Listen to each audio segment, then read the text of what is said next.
Fran Wozniak, dicas para ganho de massa muscular. Quando a gente fala de uma forma genérica, eu quero ganhar massa muscular, primeiro que eu já falo para vocês, nada de graça.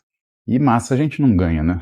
Nós desenvolvemos e desenvolvemos com muita dificuldade. Porque realmente reservar energia no nosso corpo na forma de músculo é muito dispendioso para o nosso organismo. Então existe uma série de condições ou situações que a gente tem que mudar na nossa vida para que as coisas funcionem. Sabe que eu tenho muita preocupação, né, Fran? Falo para você, come mais, né? Fraciona a alimentação, faça exercício físico, tá, mas e o entorno? O que acontece na minha vida que treinar funciona, né? Porque eu percebo que o pessoal fica nessa de, não, é só isso, é só o suco que faz, é só aquilo. Cara, se fosse assim, tava todo mundo musculoso. E tem um monte de gente que tá bebendo de litro e a coisa não vai. Então é importante a gente falar sobre circunstância. Mas assim, Fran, hipertrofia muscular, eu vou te falar o que você não deve fazer para que você não atrapalhe esse processo tão difícil, tão complicado e tão delicado. Então, primeira coisa que está ao alcance de todos, alteração de ciclo de sono. Então você precisa, pelo menos, assim, para sobreviver treinando, para não entrar num overtraining, 7 horas de sono. Se você fala que você ainda quer ter mais resultado, a ideia é que você durma pelo menos 9 horas. Isso é o que você precisa para ter um físico que sustente o que vai ser essa informação de hipertrofia. Primeira coisa, mas eu não durmo isso. Então já corta por aí, porque o que você fizer não vai dar certo. Ou vai dar muito pouco certo e você vai se desanimar.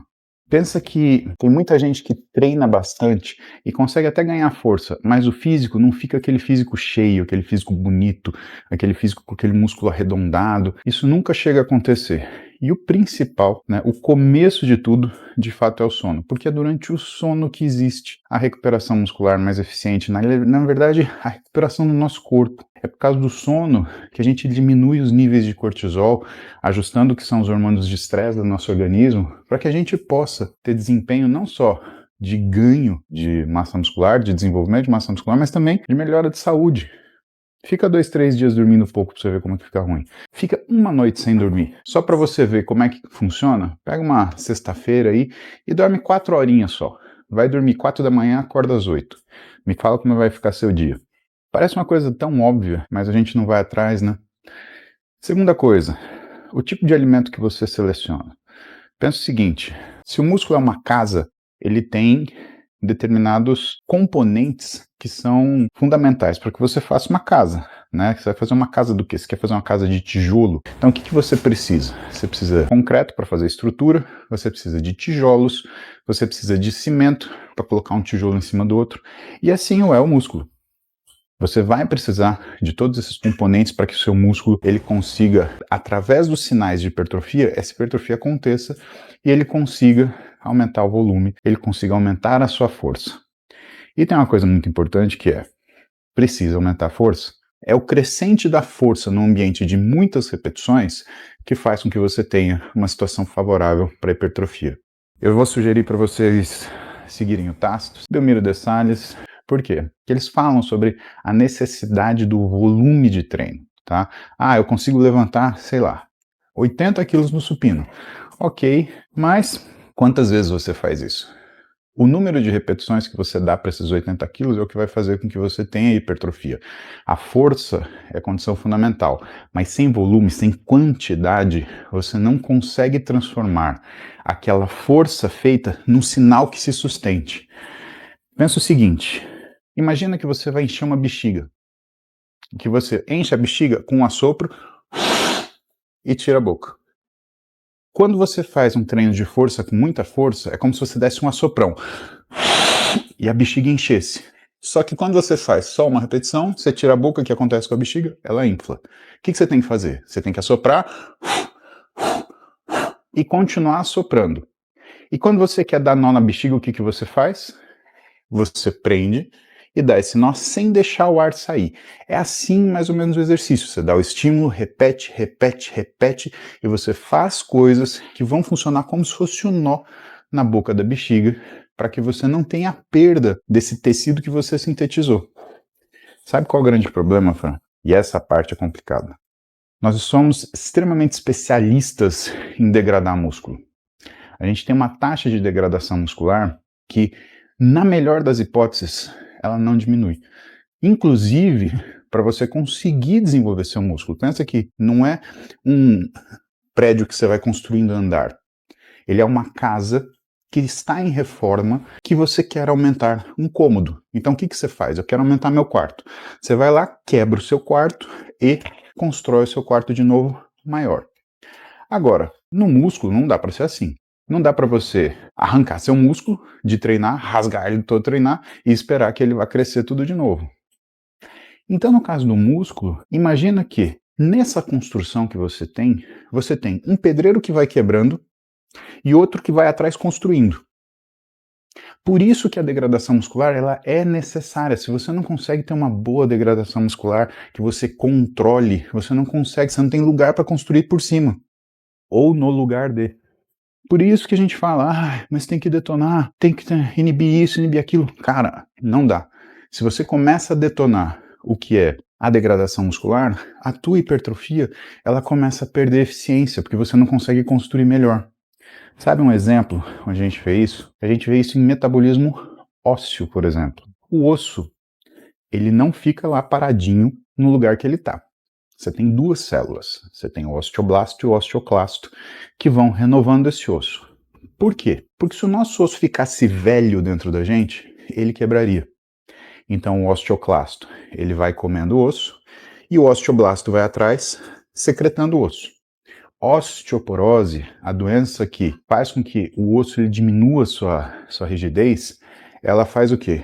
Ela consome muito mais do que ela secreta. Então ela consome grandão e secreta pouquinho. Agora, quando você tem determinadas doenças e você usa, por exemplo, uma medicação que para ou que diminui a ação do osteoclasto, ou seja, da célula que consome osso, esse osso ele fica um osso que a gente chama ebúrneo. Ele fica um osso patológico. Ele fica tão duro que ele quebra. Então você vê o que a gente chama de fraturas patológicas nas pessoas que usam, por exemplo, bifosfonados, que é a classe de droga que faz o cuidado com osteoporose. Por isso que você tem que ficar vendo o seu endocrinologista ou seu ortopedista, porque você toma essa medicação durante um tempo, para o osso não ficar patológico. E aí volta a tomar quando precisa voltar a cuidar disso. Então o osso muito duro estilhaça. Assim, parecido é o músculo, só que o músculo ele não tem uma célula, ele é a célula. Nessa situação, onde ele é a própria célula, o que faz construir músculo, o que faz degradar músculo? São vias metabólicas. E aí que tá. São dezenas de vias metabólicas diferentes, que trabalham com outras dezenas em paralelo, que trabalham com sistemas hormonais, que fazem com que esse músculo ele esteja em situação de equilíbrio. Olha para mim, por exemplo.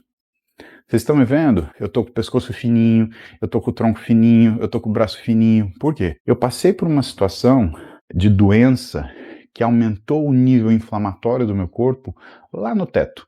Então eu devia estar cheio de TNF-alfa, NF-kappa-beta, interleucina 6 e 10. Isso destrói o músculo, por quê? Porque acelera a degradação e acaba impedindo a construção de massa muscular. Mas olha como é delicada a nossa capacidade de síntese muscular, tá? Então, a dengue rebentou com o meu sistema inflamatório e isso levou minha massa muscular junto. Mas que diabo tem a ver doença com músculo? Tem tudo a ver. Porque são, como eu falei para vocês, vias metabólicas que se entrelaçam. Se eu tenho inflamação, eu não tenho síntese de músculo e eu tenho uma perda muscular acelerada. E eu acho que eu perdi, sem brincadeira, acho que uns 15 quilos de músculo. E ganhei gordura. Porque no processo de inflamação, o que acontece? O teu corpo tenta se te defender. E ele aumenta a síntese de gordura. A gente tem que lembrar isso, né, de uma forma muito cuidadosa pelo seguinte. Porque se você tem restrição calórica, você não tem aumento de gordura necessariamente, porque você precisa de caloria para fazer gordura. Mas se você tem inflamação, você estimula que a célula de gordura ela se divida. Então, Fran, você queria uma dica para musculação, né, para desenvolver massa muscular? A primeira dica que eu te dou é o sono. A segunda, se a gente for falar de treinamento e alimentação, aí a gente fica aqui o resto do ano. Então eu te falo o que você não fazer, né? O que você não vai fazer? Não vai fazer coisas que provocam inflamação. Sabe o que provoca inflamação? Tabagismo, consumo de álcool. Aliás, álcool e cigarro é muito parecido nessa questão de inflamação quando a gente tem um processo que foge do fisiológico. Né? Então, não é porque você tomou uma taça de vinho no final de semana, mas faz isso toda vez para você ver como o teu desempenho ele começa a cair. Né? Então, isso é uma coisa importante.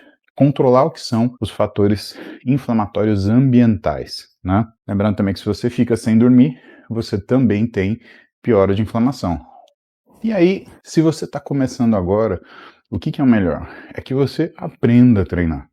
Então, é inegável que quando você tem um treinador, o teu resultado ele melhora em relação ao que você teria se você não tivesse um treinador. Eu acredito que ninguém vai debater isso. Né? As pessoas podem debater o seguinte: mas me enche o saco. Tudo bem, mas talvez para você treinar direito, você precisa estar com alguém te forçando a fazer as coisas, porque se deixar naquilo que é a tua conveniência, você vai começar a treinar aquele mais ou menosinho. Ou então, vai começar a ter fantasia. Não, eu faço isso daqui, levanto tantos quilos, tá ótimo. Né? O que eu já vi de gente fazer isso não está escrito. E a segunda coisa é ajustar a alimentação. Então a gente já falou de tirar o álcool, seria razoável você trocar as suas fontes de açúcar. Então, em vez de você comer açúcar refinado, você procurar uma fruta, né, alguma coisa que tenha o paladar doce, mas sem refinamento. A gente mantém esse paladar doce porque tem muita gente que se confunde, né?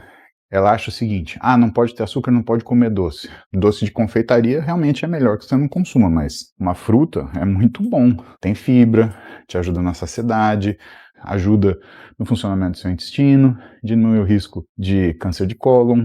Então tem um monte de coisa importante, né, que a gente pode falar nisso. E finalmente, Fran, o que mais ajuda você a desenvolver músculo é paciência, tá? Paciência, porque você tem que repetir aquilo tudo todo dia, há dias a fio. Então não adianta você simplesmente fazer uma vez um treino bom. Um treino bom não vai te fazer desenvolver um físico bom.